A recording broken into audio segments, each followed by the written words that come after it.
Apple says first-day pre-sales for the iPhone 4S are setting a new record.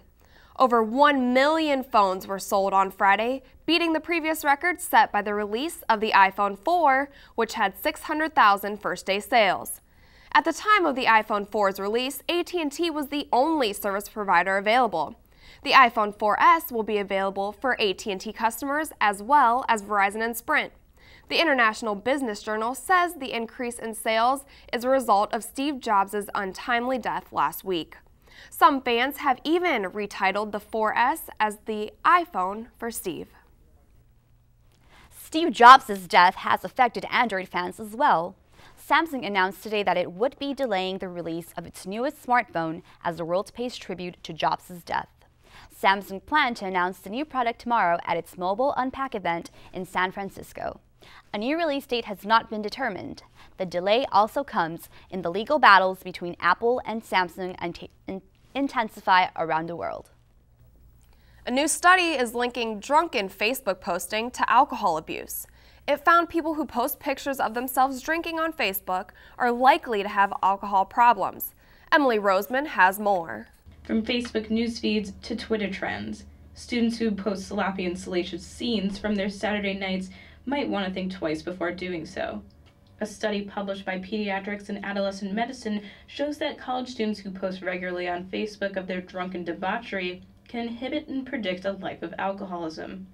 Those who reference alcohol in their photos or scenes of being drunk in posts were much more likely to score higher on the Alcohol Use Disorders ID test. But at AU, students are quick to judge the results.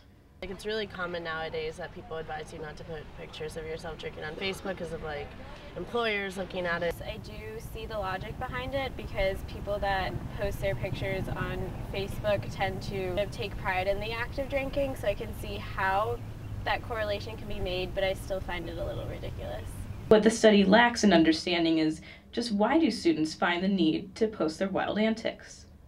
The reason that I think people would say that makes them an alcoholic is because they obviously like the attention and they get something out of it, so it's reinforcing bad behavior kind of.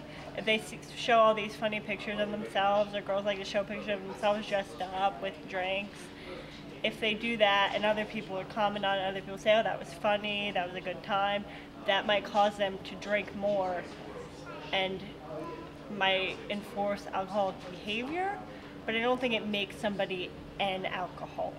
While the AU community may perceive their online social life to be tame and under wraps, when it comes to college students' health, they may want to think twice before posting.